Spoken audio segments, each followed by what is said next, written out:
ነው መቋቋሚያ ሰጥቷችሁ ጎጆ ያስወጣችሁ? ጎጆአችሁን የቀለሰላችሁ እግዚአብሔር። ትዳር ስትመሰርቱ ባዶ እጃችሁን ገፍታችሁ በብዙ በረከት የባረካችሁ እግዚአብሔር ነው።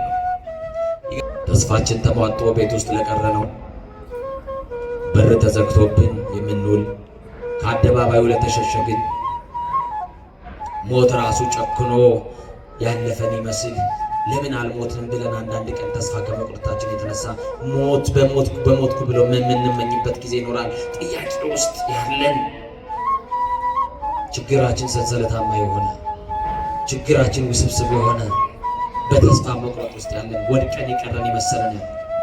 በቃ ከዚህ በኋላ ማን ያነሳኛል? ከዚህ በኋላ ማን ይደግፈኛል? ማን ይደርስልኛል? ማን ያዝንልኛል? ብለን ተስፋ ይቆርጣል።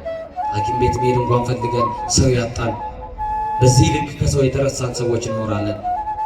አንድ ነገር እናገራለሁ፣ ጣቢታን ያቆማት የጌታ ጸጋ ያቆመናል። የወደቁትን የሚያነሳው የክርስቶስ ጸጋ ሁላችንም ያነሳናል። ወንድሞቼ ወድቀን እንዳንቀር ነው ትልቁ ነገር።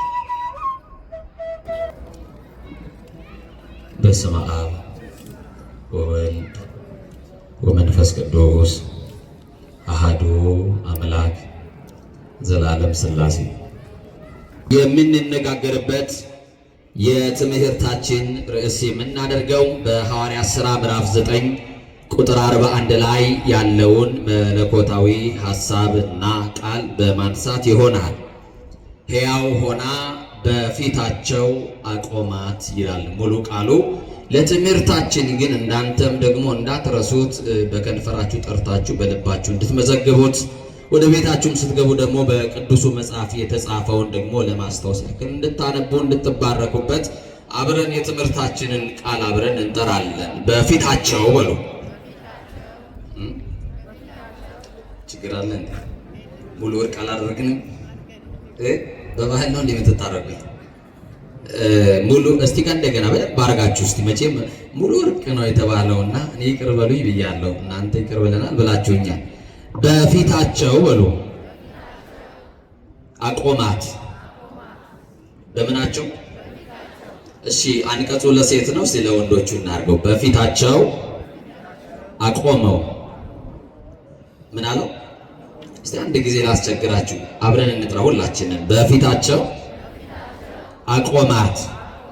ይወድቃል ብለው በሚጠባበቁት ሰዎች መካከል እንደ መቆም ያለ ምን ደስታ አለ ወገኖቼ! ይጠፋል ብለው በሚያሟርቱብን ሰዎች መካከል መገኘት እንዴት ያለ ደስታ ነው! ሞታችንን በደገሱልን ሰዎች መካከል፣ የለም ባሉን መካከል፣ ጠፍቷል ባሉን መካከል፣ ሞቷል ብለው ባወጁልን ሰዎች መካከል፣ ለጠላቶቻችን ውርደታችንን ለሚጠብቁ ሰዎች ክብራችንን ከማየት በላይ ምን አይነት ክብር አለ? እንደ ጠላት ስንገደል እግዚአብሔር እያቆመን፣ ስንገፈተር ደጉ አምላክ እግዚአብሔር እየደገፈን አቆማት ተብሎ ተጽፏል። ማን ያላቆመዋል? እናቴ፣ እህቴ፣ ወንድሞቼ ሁላችንንም የእግዚአብሔር የምሕረት እጁ ደግፎ አቆሞናል። እስቲ ደግፎኛል ብትሉ ከፍ አድርጋችሁ አመስግኑት።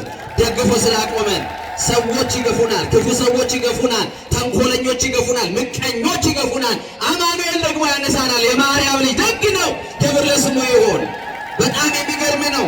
በጠላት ፊት እንደ መቆም ያለ ክብር ምን አለ? በገዳይ ፊት እንደ መቆም ያለ ክብር ምን አለ? በክፎች መካከል የሚያቆም እግዚአብሔር ብቻ። ማን ነው የሚያቆመን? ማን ነው የሚያቆመን? የገፈተሩን ሰዎች እኮ መሬት እንደነካን እርግጠኛ ናቸው። እኛ ደግሞ መሬት ሳንነካ ተነስተናል። ያነሳን ኤልሻዳይ የሆነው የታመነው ጌታ የማርያም ልጅ ነው። ክብር ለስሙ ይሁን። መሬት አልነካንም፣ አልወደቅንም። የተቆፈረው ጉድጓድ ውስጥ አልወደቅንም። የተበጠበጠውን መርዝ ብልቃት ደፍቶ አስመልጦናል። የሚያስመልጥ ጌታ፣ ደግ የሆነ ጌታ። ብዙዎች ብዙ ያወራሉ፣ ገና እንቆማለን። የትንሣኤውን ጌታ እየሰበክን፣ የትንሣኤውን ጌታ የናዝሬቱ ኢየሱስ ክርስቶስን እየሰበክን፣ መጥፋት የለም፣ መሞት የለም። ይበታተናሉ፣ ይጠፋሉ፣ አድራሻ የላቸውም፣ ስም አጠራራቸው ከምድረ ገጽ ጠፍቷል ብለው የሚያሟርቱ ሰዎች አሉ። ደግነቱ እግዚአብሔር አለ፣ ክብር ለስሙ ይሁን። እስቲ እግዚአብሔር አለ የምትሉ በደንብ አድርጋችሁ አመስግኑ። በጣም የሚገርም እኮ ነው። በክፎች መካከል የሚያቆም ክርስቶስ ነው። እስቲ በሉ መስክሩና፣ በክፎች መካከል በሉ የሚያቆም ክርስቶስ ነው። ይወረውራሉ፣ አይመታህም። ለምን ይመስላል? ይታገላሉ፣ አይጥሉም። ለምን ይመስልሃል? አንተ የተደገፈው ማን ነው? እኛ የታመንነው ባለስልጣን የለም፣ የምንመካበት ዘመን የለንም፣ ጓደኛ የለንም፣ ደህና ቤተሰብ የለንም፣ ደሞዝ የለንም። የተደገፍነው የምንተማመንበት ወጥተን እስክንገባ ድረስ ጠብቆቱ ከኛ ያልተለየ የእስራኤል ቅዱስ የማርያም ልጅ ስለጠበቀን። ለዚህ ነው የገፈተሩን አልጣሉንም፣ ይወረውራሉ አልመታንም፣ ያነሳሉ አይጥሉንም። ይወረውራሉ ያወራሉ እንጂ አያገኙም። ህልመኞች ናቸው። ይሰማችሁ ነው። በሆነበት ብለው በደረሰበት ብለው እንድትሆን የሚፈልጉትን ቀድመው ይተነበያሉ። የጠላት ትንቢት ደግሞ ተሳክቶ ማያውቅም፣ ሰምሮ ማያውቅ። ደግነቱ እግዚአብሔር አለ። ማን አለ? እንዲህ ብሎ ይጀምራል የሐዋርያት ሥራ። ጴጥሮስ ወደ ልዳ ሲገባ ብሎ ይጀምራል። ልዳ የምትባል ከተማ ላይ ጴጥሮስ ወዴት ሲገባ? ጴጥሮስ የሐዋርያት አለቃ ጴጥሮስ ወደ ልዳ ከተማ ሲገባ ከ8 ዓመት ጀምሮ ሽባ የሆነ ሰው በአልጋ ላይ ተኝቶ አገኘው ይላል። ከስንት ዓመት ጀምሮ? እስከ 8 ዓመቱ ጤነኛ የሆነ ከ8 ዓመት በኋላ ቀን ያመጣበት ሽባ 8 ዓመት እስኪሞላው በእግሩ ሲራመድ የነበረ ከ8 ዓመት በኋላ ግን እግሮቹ ልምሾ የሆኑ ሽባ የሆነ በሰው ትከሻ የተንጠለጠለ በራሱ መቆም የማይችል ሰዎች እየደግፉ ካልጋ የሚያወርዱት አንድ ሰው ነበረ። ሰውየውን ያገኘው በአልጋ ላይ ነው። በአልጋ ላይ በዚህ ሰዓት ተኝተው ምሕረት የሚጠባበቁ አሉ። በአልጋ ላይ ተኝተው ፈሳሽ በማንኪያ የሚወስዱ አሉ። በአልጋ ላይ ተኝተው በኦክሲጅን ብቻ የሚተነፍሱ ሰዎች አሉ። በአልጋ ላይ ተኝተው የሞታቸው ቀን ተቀጥሮላቸው መቼ ይሆን ብለው በሚጠብቋቸው ከበው ሞቱን እስትንፋሱ እስከሚቋረጥ የሚጠብቁ ሰዎች አሉ። በዚህ ሰዓት በሆስፒታል በሞትና በሕይወት መካከል የገቡ ሰዎች አሉ። በቤታቸው ተስፋ ቆርጠው የቀሩ ሰዎች አሉ። መጋረጃ የተጋረደባቸው ሰዎች አሉ። ዓለም ተስፋ አስቆርጣቸው አትልም። የዕለተ ሞት ይጠብቅ ተብሎ ወደ ቤት ተመልሶ ተስፋ የቆረጠ ሰው አለ። በየጸበል ስፍራ ቤተሰቡ ትቶት ቤተ ዘመድ ሰልችቶት በየጸበል ስፍራ አድራሻ አጥፍቶ ቤተሰቡ ትቶት የሄደ ሽባ የሆነ ሰው አለ። ግን ጴጥሮስ ከ8 ዓመት ጀምሮ ሽባ የሆነ በአልጋ ላይ የተኛን ያን የልዳን ሰው አየ ይላል። እሱንም ሰው አገኘው። ጴጥሮስ ስሙን ያውቃል፣ ኤንያ ይባላል። የሰማችሁኝ ነው? አዎ፣ አንድ ሰው ከታመመ በኋላ ለብዙ ዘመን በበሽታ ከተያዘ በኋላ በአልጋ ቁራኛ በደዌ ዳኛ ከደቀቀ በኋላ በስሙ መጥራት አይፈልጉም ሰዎች። በሽተኛው ሽባው አይደለም ይሉት፣ ስሙን ያውቃል ጴጥሮስ እና እንዲህ አለው፣ ኤንያ ሆይ አለው፣ ኢየሱስ ክርስቶስ ይፈውስሃል አለው። ወንድሜ ኢየሱስ ክርስቶስ ይፈውስሃል። ያልተፈወስንባቸው በሽታዎች አሉ። ልንገላገላቸው ያልቻልናቸው ስቃይ ተሸክመናል። መዳን ያለበት ደዌ አለ። ያንተ ደዌ ድራግ ስቶር ውስጥ እንዳትጠብቅ መድኃኒቱን። መድኃኒትህ ክርስቶስ ነው፣ እሱ ይፈውስሃል። አንተ አልላቀቅ ያልከው ክፉ ልማድ ውስጥ መውጣት ያቃተ ነገር አለ። ከእግዚአብሔር ጋር እንደሚያጣላክ ተረድተኸዋል። አዎ፣ እንዴት ልውጣ እያልክ መውጣት እየፈለግ እየተሰበክ እያለቀስክ ደግሞ መልሰህ ሳታውቀው እዛ አይነት መጥፎ ልምምድ ውስጥ ራሳችሁን የምታገኙ ፈውስ የምትፈልጉ የኃጢአት ልምምድ ውስጥ ያላችሁ ያለን እንኖራለን። እንዲህ ነው መልሱ፣ ኢየሱስ ክርስቶስ ይፈውሳችኋል። ኤንያ ሆይ ኢየሱስ ክርስቶስ ይፈውስሃል አለው። ጴጥሮስ ለምን እኔ እፈውስሃለሁ አላለው? ስልጣን አለው። ድውያን እንዲፈውስ ስልጣን አለው። ዕውር እንዲያበራ ስልጣን አለው። ሽባን እንዲተረትር ስልጣን አለው። ለምጽ እንዲያነጻ ጴጥሮስ ለምን እኔ እፈውስሃለሁ አላለው? በእኛ ዘመን እንፈውሳለን የሚሉ ሰዎች፣ በእኛ ዘመን እናድናለን የሚሉ ሰዎችን ተመልክቷቸው ክብሩን እየጠቀለሉ ለራሳቸው ነው የሚወስዱት። የሚፈቱበት ስም፣ የሚፈውሱበት ስም፣ የሚያድኑበት ስም፣ የሚያቆሙበት ስም፣ የሚለውጡበት ስም ኢየሱስ የተባለውን ስም ይጠራሉ። ክብሩን ግን ለኢየሱስ አይሰጡም። ለራሳቸው ይታያሉ፣ ለራሳቸው ገንዘብ ያስከማቻሉ፣ ለራሳቸው እውቅናን ይወስዳሉ። ጴጥሮስ የሚያድነው ጌታ ካልተጠራማ ምንም አይነት ፈውስ የለም። ጴጥሮስ ከራሱ የተነሳ አይደለም፣ ከተቀበለው ስምና ጸጋ ከተቀበለው ክብር የተነሳ ነው የሚፈውሰው። በውስጣችን የተቀመጠ እግዚአብሔር መንፈስ የእግዚአብሔር ጸጋ አለ። ያ ስም ሲጠራ ኃይል ያለው የሚፈታ ስም ነው። ኢየሱስ የተባለው ስም ሰውና እግዚአብሔር የታረቁበት፣ የጥል ግድግዳ የፈረሰበት፣ ሰው የቀደመ ክብሩን ያገኘበት ስም፣ ጠላት ዲያብሎስ የሚሸሽበት ስም፣ የሰው ልጆችን በደዌ አስሮ ያስጨነቀ ጠላት ከሰው ልጆች ከልባቸው ላይ የሚነቀልበት፣ ሰው እፎይ ብሎ የሚገላገልበት፣ ነፃ የሚወጣበት ስም እዚህ ምድር ላይ ከዚህ ስም ውጭ የለም። መገላገያችን፣ መፈወሻችን፣ ምንፈታበት ስም የማርያም ልጅ ኢየሱስ የሚለውን ስም ስንጠራው እንፈወሳለን። ሲጠራበት ደግሞ ጠላት ዲያብሎስ የያዘው ምርኮ ለቆ ይሄዳል። ተራ ስም አይደለም። በኢየሱስ ክርስቶስ ስም ፈውሳለሁ። በምን ስም? እናቶቼ በማስም አለ። አይዟችሁ፣ በማስም በኢየሱስ ክርስቶስ ስም። ኢየሱስ ክርስቶስ ይፈውሳል ካለው በኋላ ተነሳና አለው ለራስህ አንጥፍ አለው። ሰው ነበር እኮ የሚያነጥፍለት፣ በራሱ አንጥፎ አይተኛም። መጻጉዕን ባገኘው ሰዓት ምንድን ያለው? ተነስና አልጋህን ምን በል አለው፣ ተሸከም አለው። ጴጥሮስ ደግሞ ተነስና ለራስህ አለ። እስከ ዛሬ ድረስ ማን አንጥፎለታል እያለው? አቤት ክርስቶስ ሲደርስልን ነው ከሰው ትከሻ የምንላቀቀው። መድኃኔ ዓለምን ስናገኝ ነው ከሰው የምንገላገለው። እና ለራስህ አንጥፍ አለው። መኝታቸውን ሌሎች የሚያነጥፍላቸው ሰዎች አታውቁም? ሰው ካልያዛቸው የማይቆሙ ሰዎች አታውቁም?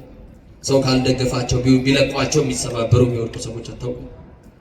ለሽንታቸው እንኳን ሰው ካልያዛቸው ከአልጋ ማይወጡ፣ ወይ ደግሞ ሰው ሰልችቷቸውን ማውጣት ማስገባት ሰው ሲደክምና ተስፋ ሲቆርጥ በተገጠመላቸው ትቦ ሽንት የሚሸኑ ሰዎች መኝታቸው ላይ የሚጎበኛቸውን እንኳን ያጡ ጀግና ይሁን የተማሩ ሰዎች ቀንጥባቸው ደው ያርቅቋቸው። በሽታ ክፋቱ ከሰው በታች ያደርጋል። ከሰው በታቸው ነው። እንዲህ ባለ ስቃይ ውስጥ ያሉ ሰዎች እናውቃለን። መኝታቸው ሌሎች የሚያነጥፍላቸው፣ በሰው እጅ የሚመገቡ፣ ፈሳሽ በማንኪያ የሚቀበሉ፣ ከሰው ትከሻ አልወረዱ፣ በራሳቸው መቆም የናፈቃቸው፣ መፈወስ የሚፈልጉ፣ መዳን የሚናፍቁ፣ የሰው ፊት እንደ እሳት ነበልባል የሚገርፋቸው። ሰማችኋል? ሰዎች ሽባነታቸውን እያዩ ከቀን በኋላ መታመማቸው መያያዛቸውን እያዩ የአባቱ ግፍ ነው፣ የእሱ ግፍ ነው፣ የእሱ ተንኮል ነው፣ የእሱ ምቀኝነት ነው፣ የእሱ እንዲህ ነው እያሉ ታርጋ እየለጠፉ ሰዎች ሁሉ ተፈርዶበት ቤት የቀረ ስንት ሰው አለ መሰላችሁ? ወድቀው መቅረት የማይፈልጉ መነሳት የሚፈልጉ አያሌ ሰዎች አሉ። ከወደቁ በኋላ ቢያንስ እንኳን ብንተዋቸው ምን አለ? የወደቀን ዛፍ ምን ይበዛበታል እንደሚባለው አትውደቁ እንጂ ከወደቃችሁ በኋላ ፈላጫችሁ ብዙ ነው። በጠረጴዛው አጠገባችሁ የሚቆሙ ብዙ ነው። እና ይገርማል። ኤልያሆ ያለው ኢየሱስ ክርስቶስ ይፈውስሃል ነው ያለው። እናንተ ይሄን ድምፅ የምትሰሙ በጽኑ ሕመም ያላችሁ፣ እናንተ ይሄን ድምፅ የምትሰሙ በጽኑ ስቃይ ውስጥ ያላችሁ፣ በደዌ የደቀቃችሁ ኢየሱስ ክርስቶስ ይፈውሳችኋል። መቼ እንደሆነ አናውቅም፣ ሰዓቱን አናውቅም፣ ጊዜውን አናውቅም፣ ደቂቃውን አናውቅም፣ ግን ኢየሱስ ክርስቶስ ይፈውሳል። ተነሱና ለራሳችሁ አንጥፉ፣ እርሱ ሙሉ ሰው ያደርጋል። ክርስቶስን ስታገኙ በራሳችሁ መቆም ትጀምራላችሁ። መቼ ነው ከሰው ትከሻ የምንወርደው የምትሉ፣ እሱን ስታገኙ፣ እሱ ሲደርስላችሁ፣ እሱ እስኪመጣ ድረስ ነው ማልቀሳችሁ። እሱ እስኪመጣ ድረስ ነው የሰው ፊት የሚጠብሳችሁ። እሱ እስኪመጣ ድረስ ነው ዛሬ እጃችሁ የምትለምኑት። ከሰውነት ተራ የተራቆታችሁት፣ ዘመድ የጠላችሁ፣ ጓደኛ የሸሻችሁ፣ ማጣት ከሰው ያራቃችሁ ብዙ ሰዎች አሉ። ተነሱና ተመላለሱ ይላል መድኃኔዓለም ሲመጣ። በስሙ ጉልበት ትፈታላችሁ። ጉልበት ያለው ስም የሚፈታ ስም ስላለ እና በጣም የሚገርመው ተነስ ያለው ሽባ ነው። እስከ ዛሬ ድረስ ተነስ ቢሉት አይነሳም። ጴጥሮስ ምን የተለየ ነገር ቢነግረው ነው ተነስ ሲለው አልጋውን እስከ ማንጠፍ የሚያደርሰው? የሚገርም እሱ ነው። ወገኖቼ በዚህ ከንቱ ሐሳብ ያነከሳችሁ ተነሱ። በክፋት የወደቃችሁ ተነሱ። እርኩሰት መንደር ውስጥ ገብታችሁ የወደቃችሁ ተነሱ። ትዕቢት ሰብሮናል። ልንጠገን ልንነሳ ያስፈልገናል። ሐሜት ሰብሮናል። ምቀኝነት ሰብሮናል። ዘረኝነት ሰብሮናል፣ ጥላቻው ሰብሮናል፣ ዝሙት ሰብሮናል፣ ተጨማልቀናል፣ በኃጢአት ወድቀናል። ሐዋርያው እንደቆመ የሚመስለው እንዳይወድቅ ይጠንቀቅ ነው ያለው። በሁለት እግራችን አልቆምን። መጽሐፉ እንዲህ ይላል፣ ተነሱ ይለናል። በዘመኑ በእግሩ የማይቆመውን ሰው ሽባውን ነው ተነስ ያለው። በሁለት እግር ቆመን በሐሳብ ያነከስን ክፉ ሐሳብ ያለብን አያችሁ፣ በምኞት የወደቅን በክፉ ሐሳብ የወደቅን ተነሱ። ከወደቅንበት እንድንነሳ ነው። ተነሱ። ተነስ፣ ለራስህ ማንጠፍ ትችላለህ። ቅድም ሲነግረው ኢየሱስ ክርስቶስ ያድንሃል ነው ያለው። የሚያድነው ጌታ ደርሶልሃል። የሚፈታው አምላክ ደርሶልሃል። ስለዚህ ከዛሬ በኋላ ጎዶሎ አትባልም።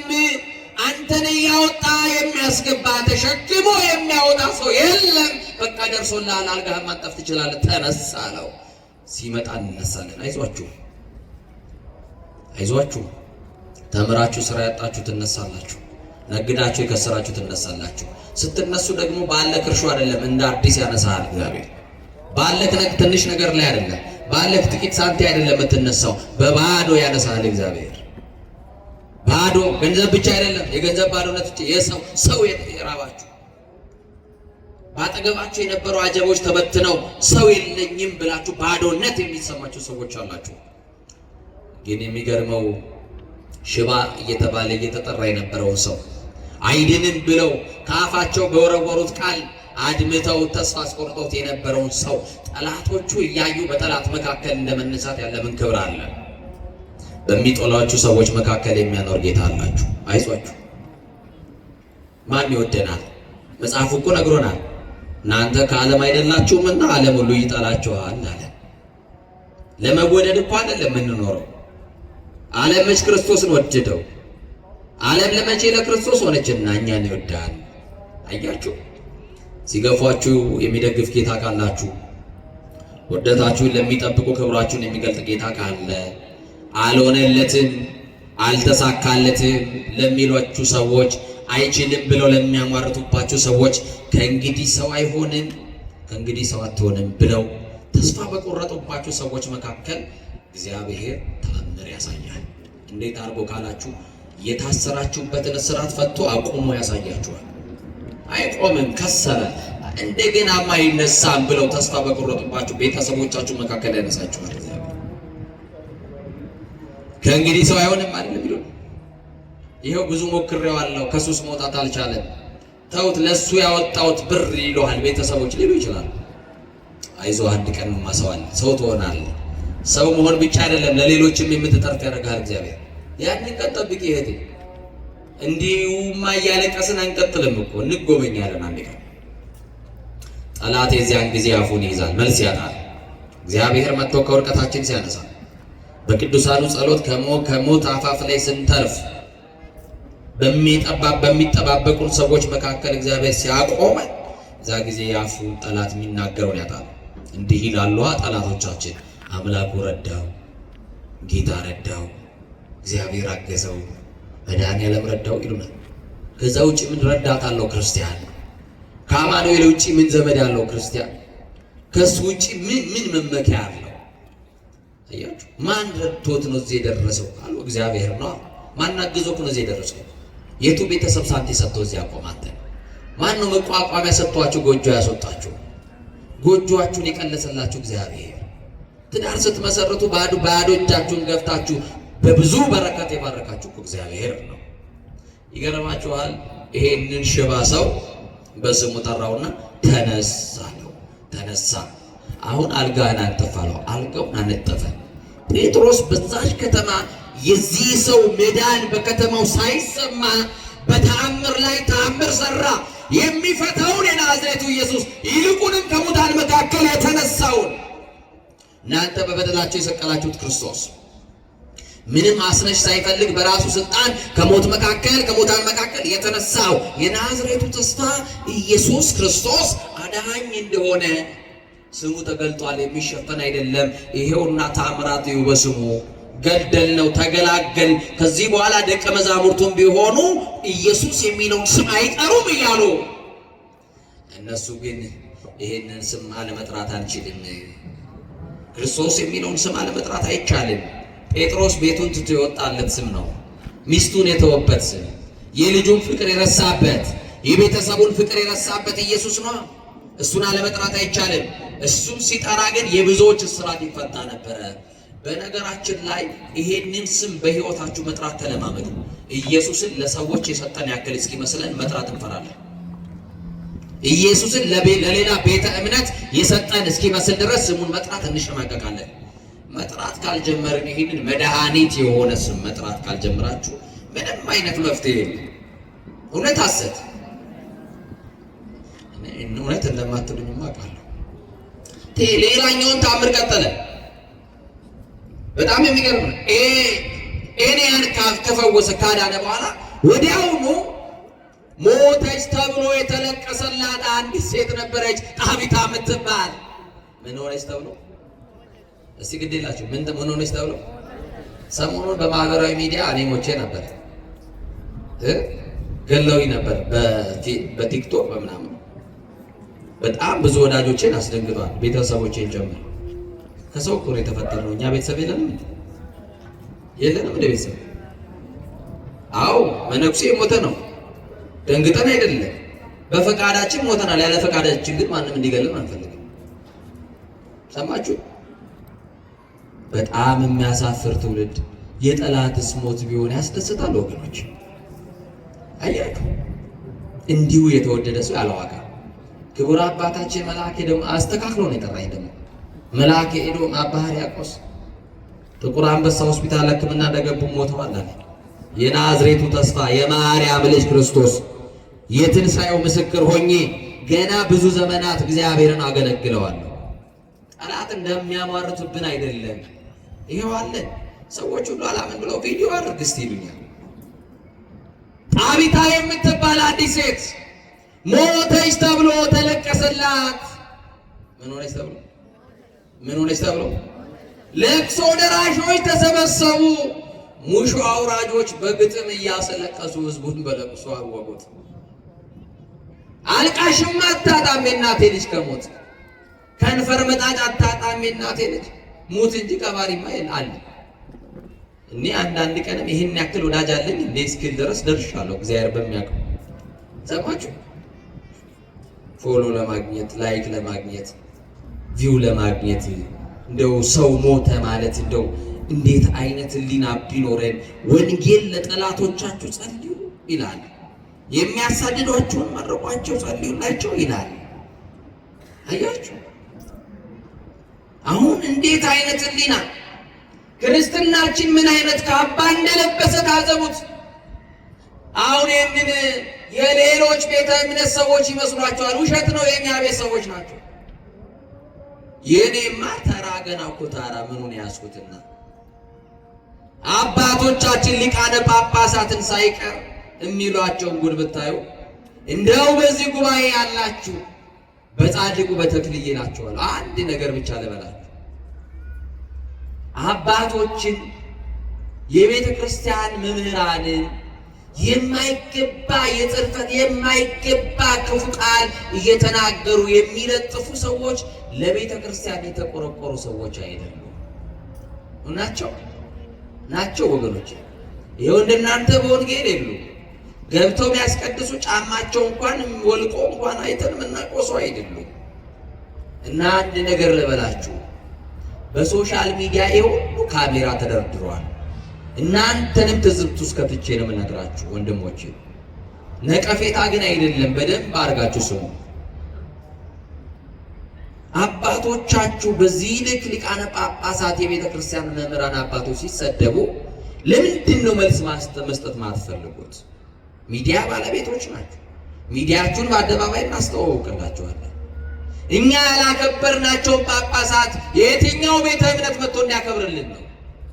እኛ ያቃለልናቸውን ማን ያክብርልን? የኔን ተው፣ ስለ ራሴ አይደለም ማወራው። የደነገጥኩት ያፈርኩት ሊቃነ ጳጳሳት ላይ እንደው ምን አይነት ቅንብር እንደመጣ አላውቅም። ግማሹን ያሯሩጧቸዋል፣ ግማሹን የሆነ ነገር ያደርጓቸዋል፣ ግማሹን ከነጭ ሴቶች ጋር ለጥፈው አቀናብሯቸዋል። እግዚአብሔር መንፈስ ቅዱስ ሁላችንም ይቅር ይበላል። እነሱ ለእግዚአብሔር ከፍ ያሉ ናቸው። ስልጣን የተቀበልነው በእነሱ ነው። ቢያዝኑብንስ እናቴ ልጅ መንበር ላይ ጠጋ ብሎ በታቦቱ ፊት ቆሞ ቢያዝኑብንስ አባቶቻችን እንዴት ይታረቀን እግዚአብሔር? እንዴት ይዘንልን እግዚአብሔር? ይሄው እርስ በርሳችን ተጠላለፍን፣ ምቀኞች ሆንን። እግዚአብሔርን ስለገለጥነው ነው እኮ እግዚአብሔር የገለጠን እንጂ የሚገለጥ ማንነት እኮ ኖሮ አይደለም። ክርስቶስን ስለገለጥነው ክርስቶስ ስለገለጠን እና በሶሻል ሚዲያ የምትጠቀሙ ሰዎች እንዲህ አይነት የጥላቻ ንግግር የሚያደርጉ ሰዎች አካውንታቸውን መዝጋት ነው። ክፈት አይደለም የነገርኳቸው፣ ሪፖርት አድርጉ። ሄት ስፒች የሚል የጥላቻ ንግግር ሰማችሁኝ አይደል? 100 ሰው ቢኖር 100 ሰው ሄት ስፒች የሚለው ላይ ብሎክ የሚለው ላይ ገብቶ ምርጫ ያመጣል። ሄት ስፒች ብሎ ጥላቻ ንግግር ብሎ ቢል አካውንቱ ይዘጋል። ይሄ ነው መገላገያ። 100 አካውንት ይከፍታሉ፣ 100 አካውንት እንዘጋለን። ለምን? ይሄንን በሚዲያ ስለሚሰሙትም ጭምር ነው የምናገረው። አባቶቻችንን አይናገሩ፣ ሊቃነ ጳጳሳትን አይናገሩ። እኛ የተሰጠን እድል ንስሐ እንድንገባ ስለራሳችን በደል እናለቅስ። እኔ እኮ በቅቻ አይደለም፣ እኔ እኮ እናንተ ጋር እኮ የቆምኩት ተሽዬ አይደለም። ጻድቁ ምስክሬ እዚህ የሚያቆም ስምናም ክብርም የለኝም። እግዚአብሔር ለሸፈነልኝ እናንተ ምንድን ነው እንደዚህ የሚያደርጋችሁ? እግዚአብሔር ነውራችንን ሸፈነ ከባት ያበሳ ስለሆነ፣ እግዚአብሔር አዛኝ ስለሆነ። ማን ያልተሸፈነለት ሰው አለ? መኑ ዘይነጽ ኃጢአት፣ ከኃጢአት የነጻ ሰው አለ? ግን የሰው ልጅ የእግዚአብሔር የምሕረቱ ጥገኛ እንደሆነ ቢገባን ጥሩ ነውና አቢታ የተባለችዋ ሴት ተለቀሰላት። ሰማችኋል? ተለቀሰላት። ሞተች ተብሎ ተለቀሰላት። ሙሾ ደርዳሪ በግጥም ማስለቀስ ጀመረ። ቀድሞ ተለብሰው የነበሩትን የድሮ ልብሶቿን አውጥታ ድሮ ይሄንን ታጌጥበት ነበር፣ ይሄንን ትለብስ ነበር እያሉ ልብሶቿን ለማልቀሻ ይዘው ወጡ። እንድትቀበር የቀብሩ ሰዓትም ስለደረሰ አጥበው አስተካክለው ገንዘው አስረው ከፍነው ጠበቁ። የሚጠበቅ አንድ ሰው ነበረ፣ ለቅሶ ደራሽ የሚጠበቅ ሰው ነበረ። ሳትቀበር በፊት እንዲመጣ ወደ ለቅሶ ቤት የተፈለገ ሰው ነበረ። ማን ይመስላችኋል? የድሩ ሊቀመንበር አይደለም። ማን ይመስላችኋል? የቀበሌ ሊቀመንበር አይደለም። በጣም የሚወዳት የቅርብ ወዳጇ እሷ ሳትመጣ እሱ ሳይመጣ አትቀበርም ብለው አይደለም አስከሬኑን አውጥቶ በሰገነት ላይ ያስቀመጡት። የሚጠበቅ ታላቅ ሰው ነበረ። ማን ይመስላችኋል? የሚጠበቀው የጌታ የኢየሱስ ክርስቶስ እንደራሴ ሁሉን ትቶ የተከተለው የእንድርያስ ወንድም የቤተ ሳይዳው ጴጥሮስ ይጠበቅ ነበር። ምንድነው? ጴጥሮስ በለቅሶ ቤት ቢመጣ ለዛ ቤት የሚያደርገው አስተዋጽኦ ሌሎች ተገኝተው የለንዴ? በቂ ቀባሪ ያለ እኮ። የጴጥሮስ መምጣት ለምን ተጠበቀ ነው ጥያቄው። እሱ ነው። ቅዱሳን ወደ ሕይወታችን ቢመጡ ምንድነው? ይሄንን ከራሳችሁ ጋር ማመሳከሩ። ጴጥሮስ ይጠበቃል። ጴጥሮስ የቤተሰብ አባል አይደለም፣ የሥጋ ዘመድ አይደለም። አትቀበርም፣ ቆይ ይመጣል ተብሎ የጌታ አገልጋይ የክርስቶስ ባሪያ ቅዱስ ጴጥሮስ እየተጠበቀ ነበረ። የቤተ ሳይዳው ፊልጶስም ደረሰ፣ የቤተ ሳይዳው ጴጥሮስም ደረሰ። በጣም የሚገርማችሁ ጴጥሮስ ወደ ለቅሶ ቤት የሄደው እዝን ይዞ አይደለም፣ ሊያጽናና ይዟችሁ ሊላቸው አይደለም የሄደው ወደ ከተማ ወደዛች ቤት የሄደው የምስራች ይዞ ነው ሄደው። ምን ይዞ ነው ሄደው? ምን ይዞ ነው ሄደው? የምስራች ይዞ። ምንድነው የምስራቹ ካላችሁ ከሞት የሚያነሳው ኢየሱስን ይዞ ወደዚህ ቤት ከመምጣቱ በፊት ሽባ የሆነው ሰው ከአልጋው እንዳነሳው ክርስቶስ የታመመን ብቻ ሳይሆን የሞተን በስሙ ይነሳል ሲል የበለጠውን ሊያሳያቸው በስሙ እንዲያምኑ ክርስቶስን ይጠብቁታል። ማነው? ጴጥሮስን ይጠብቁታል። ጴጥሮስ ተሸክሞ ሄደው ክርስቶስን ነው። ማንን ይዞ ነው? የናዝሬቱ ኢየሱስ ክርስቶስን ይዞላቸው ሄደ እና እርሱ ከተያዘ እኮ ይበቃናል። አይበቃም? ንገሩኝ። በሐዘን ላለ ሰው ክርስቶስ ይበቃዋል። ከሐዘን የምንወጣበት እንባችን የሚታበስበት ማትረሻችን ክርስቶስ ስለሆነ እና ጴጥሮስ ወደሚለቀስበት ቤት ገብቶ ወደ ሰገነቱ ወጣ። የሚያለቅሱትንም አስወጡልኝ ብሎ አስወጣቸው። ምን የሚሉትን በቃ ክርስቶስ ከደረሰ በኋላ ለቅሶ የለማ። ሙሾ ድርዳሪ ይውጣ፣ ለቅሶኛው ይውጣ። ልብስ ይዘው ሞተች ብሎ የሚያለቅሱ ሁሉ ውጡ አለ። እኔና አስከሬኗ በቃ በዚህ አስከሬን ላይ የሚጠራ አንድ ስም አለ። ሕያው የሚያደርግ ስም፣ የሚያቆም ስም፣ የሚደግፍ ስም፣ ሕይወት የሚዘራ ስም። ይሄ ስም ይጠራል። ሞታለች አብቅቶላታል ብለው ትንሣኤ በማያምኑ ሰዎች አይደለም። የናዝሬቱ ኢየሱስ ከሞት መካከል እንደሚያነሳ ስለሚያምን ጴጥሮስ ጨዋዮቹ አልቃሾቹን የሚያሟርቱትን አስወጣቸውና ለብቻው ወደዛ ክፍል ውስጥ ገባና በሩን ዘጋ ይላል። ምኑን ዘጋ? በር መዝጋት በብሉይ ኪዳን የነበሩ ነቢያትም አድርገዋል። እነ ቅዱስ ኤልሳዕ የሰማችሁ ነው። የሞተው ልጅ ላይ በኋላ በር ዘጋ፣ ከዛ በኋላ ተጋደመበት እንደሚለው ጴጥሮስ በሩን ዘጋና ጸለየ።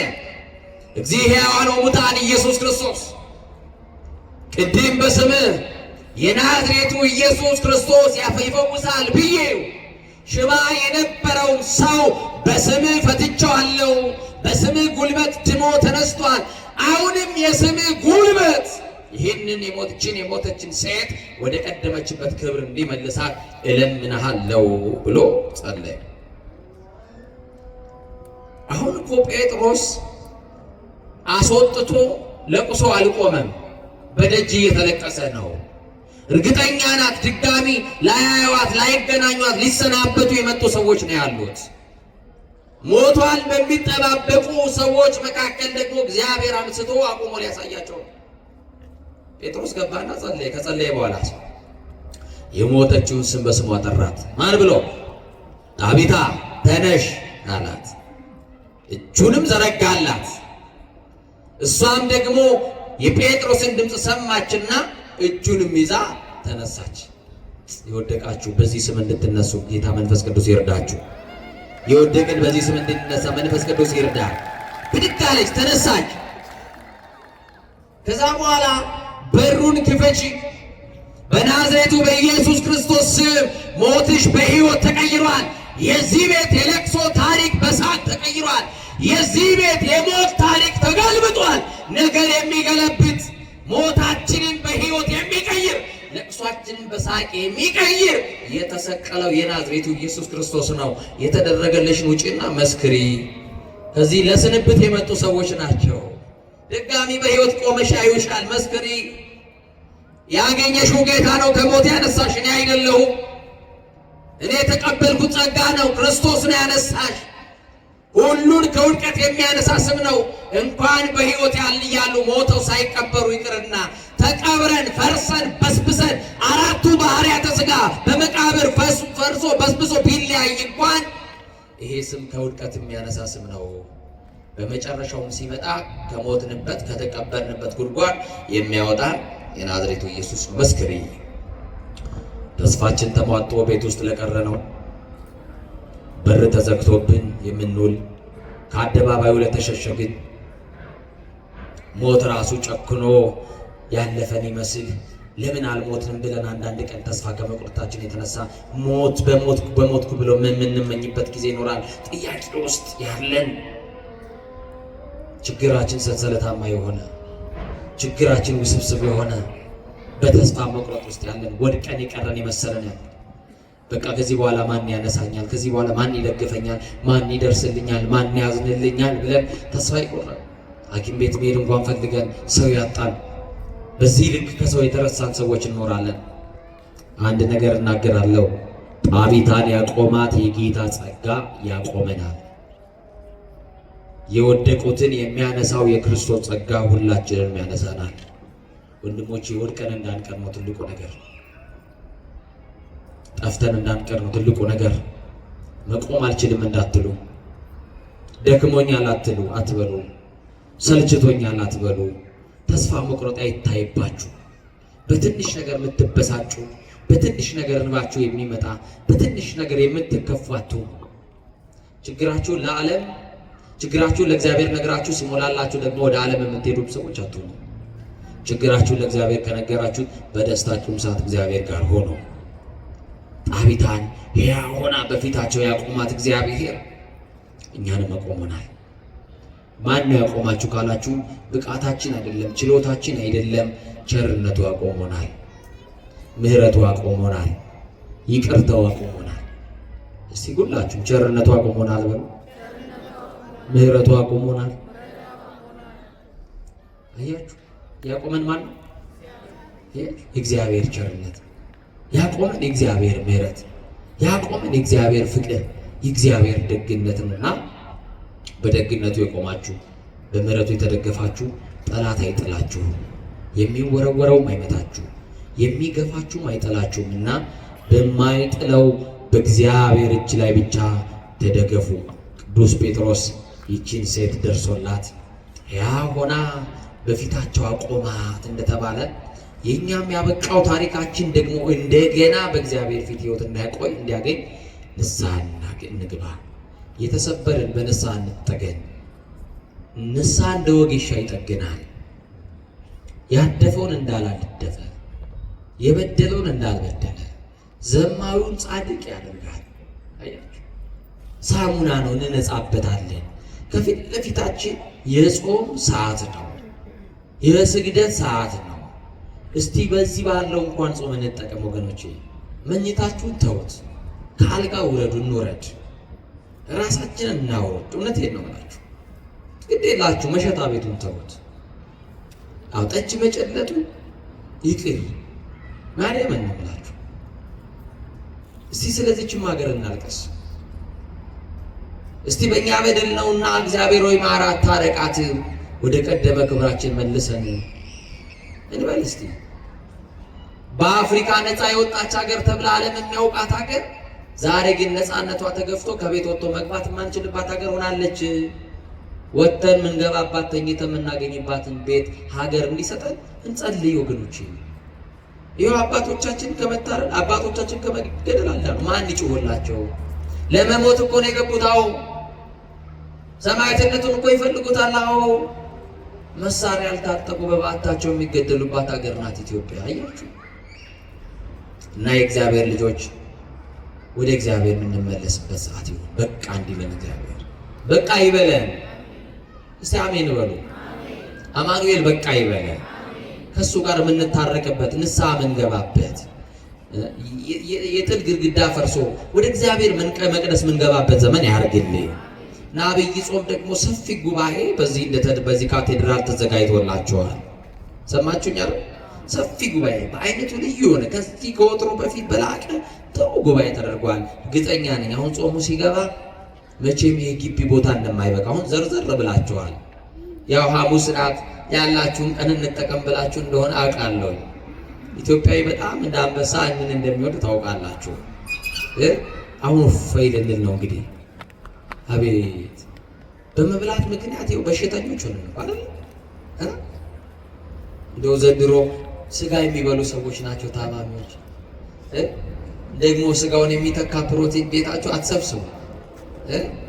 እሺ ያው ትንሿ ነገር ትበቃናለች። አዛኝቷል። የተራቡ በጣም እልፍ ሰዎች አሉ። ቀያቸውን ጥጠው ጎዳና የወደቁ ሰዎች አሉ። ጥጋብ አያዋጣም። አሁን ትንፈስ እንበልለት ለእግዚአብሔር፣ ምሕረት እንለምን። ስለዚህ በዚህ በካቴድራሉ የሚደረጉ ጉባኤዎች ይኖራሉና ሌሎችንም እየቀሰቀሳችሁ ያልመጡ ወገኖቻችሁ እግዚአብሔር ይወዳችኋል፣ እግዚአብሔር እኮ ታስፈልጉታላችሁ፣ ይፈልጋችኋል እያላችሁ ወንድሞቻችሁን አምጧቸው፣ እህቶቻችሁን አምጧቸው። ይሄንን እንላለን። በተረፈ የእግዚአብሔር ጸጋ ደግፎን ደግሞ እንደዚህ ለመታየት ስለበቃን ብዙዎቻችሁ ከዚህ የጻፋችሁልኝ ሰዎች ስለነበራችሁ ምንድነው የሰማነው ላላችሁ እንግዲህ ምንም አልናገርም። እንግዲህ ቆም እያያችሁ ነው። መቼም ነክታችሁ ይሁኝ አለልን አለው አይደል? አለው አይደል? ማንን ይዘን ያለነው? ማስላለን አለን ማስላለን ጠላትን ስላለማ ሞተን እኮ ይሆንና ይሄው ተገደልን። ውድቀታችንን የሚፈልጉ እሱ ስላለ አለንና አይዟችሁ አትደንግጡ ለማለት ያክል ነውና እመቤቴ ጸሎት የት ሄዶ የተክልዬ ጸሎት የት ሄዶ? አያችሁ ሞት ለኛ አዲስ ነገር አይደለም። ተስካሬን ጨርሻለሁ። ተስካሬ ወጥቷል። ነፍሲ ማር ተብያለሁ። ከዚህ በኋላ እኮ የሚጠብቀኝ ቀብር ነው። ተንቀሳቃሽ ሬሳዎች እኮ ነኝ። አያችሁ ስለዚህ ለቀጣዩ ግን ጾሙ ላይ ብንጾም ጥሩ አይደል? ይሄ ስፒቹ አለ የጥላቻ ንግግሩ ብንጾም ጥሩ አይደል? በማርያም ንገሩኛ። አዎ። እና የምትቆርጥ ቆንጨራ አለች ማጭድ እንደዚህ አይነት ነገር ሲመጣላችሁ ይሄ ከጾማችሁ ላይ ሊያሰናክል ኮሜንት ገብታችሁ እንዳትጽፉ እየመጣችሁ ብሎክ ታረጋላችሁ። አንተ ቤተክርስቲያን የምታሰድን አትወክልም ቤተክርስቲያን እያችሁ ብሎክ ማድረግ ነው። ችግር ቢኖር እንኳን ተንበርክኮ መጸለይ ነው እንጂ መሰዳደቡ ያዋጣል። አዛኝ ንገሩኛ በማለት ሰርጎ ለሰዳቢ እየሰጣን ቤተክርስቲያናችንን ገመኗን አደባባይ እያሰጣን እግዚአብሔር በእኛ የሚደሰት የመሰለን ሰዎች ተሳስተናል። እንመለስ ወደ ቀልባችን። አባቶቻችን አሳዝነናል። የጥላቻ ንግግር በአባቶች ላይ እየጻፋችሁ ያራገባችሁ ሊቃነ ጳጳሳትን ጭምር ስትሳደቡ የነበራችሁ ሼር ያደረጋችሁ የተባበራችሁ ሰዎች ንስሐ ግቡ ላለው ሁላችንም ንስሐችን እግዚአብሔር ይቀበልልን። በደላችን አማኑኤል ይደምስስልን። ይቆየን።